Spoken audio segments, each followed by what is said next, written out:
வாழ்க வையகம், வாழ்க வளமுடன். வாழ்க்கை மலர்கள் நால்வோர் நற்சிந்தனை. மார்ச் 31. விஞ்ஞானம் மெய்ஞானம்.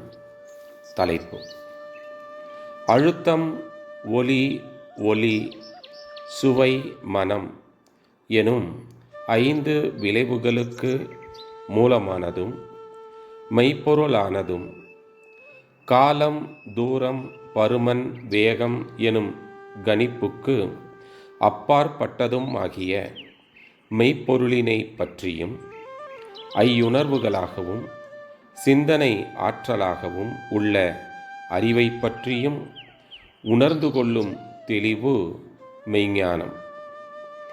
இயக்கத்தை கண்டது விஞ்ஞானம். இயக்க மூலத்தை உணர்ந்தது மெய்ஞானம். உடலை வளர்ப்பதும் அதை அழகுபடுத்துவதும் விஞ்ஞானம்.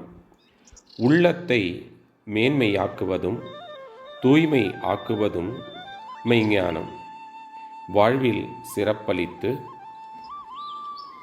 மேலும் அதனை உயர்த்துவது விஞ்ஞானம். வாழ்வில் அமைதி தருவது மெய்ஞானம். இயங்கி அறிவது விஞ்ஞானம். நிலைத்து உணர்வது மெய்ஞானம். வாழ்வின் முன்னேற்றம் விஞ்ஞானம். வாழ்வின் சீர்திருத்தம் மெய்ஞானம். வாழ்வை வளப்படுத்தும் ஒரு உயர் நிதி விஞ்ஞானம். அந்த நிதியை பாதுகாக்கும் பெட்டகம் மெய்ஞானம். துணை கருவிகளை கொண்டு உடல் கருவிகளின் ஆற்றல்களை பெருக்கி வருகிறது விஞ்ஞானம். உடற்கருவிகளை திறமையோடு ஆற்ற அறிவை முழுமையாக்குகிறது மெய்ஞானம். மனிதனுக்கு களிப்பூட்ட வல்லது விஞ்ஞானம்.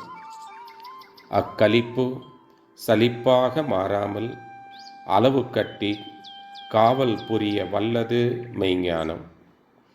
மெய்ஞானத்தோடு இணைந்த விஞ்ஞானம் வாழ்வின் நலம் காக்கும். மெய்ஞானத்தை புறக்கணித்த விஞ்ஞானம் வாழ்வின் வளம் அழிக்கும். மறைபொருள் விளக்கம்தான் மெய்ஞானம். உருப்பொருள் விளக்கம்தான் விஞ்ஞானம். அறிவை பற்றி, உயிரை பற்றி, உயிருக்கும் மூல மெய்ப்பொருளை பற்றி அறிந்து கொள்வது மெய்ஞானம். உடலை பற்றி, உணவை பற்றி, உலகை பற்றி அறிந்து கொள்வது விஞ்ஞானம். அறிவின் சிறப்பு மெய்ஞானம். அருட்தந்தை. வாழ்க வளமுடன். தொடரும்.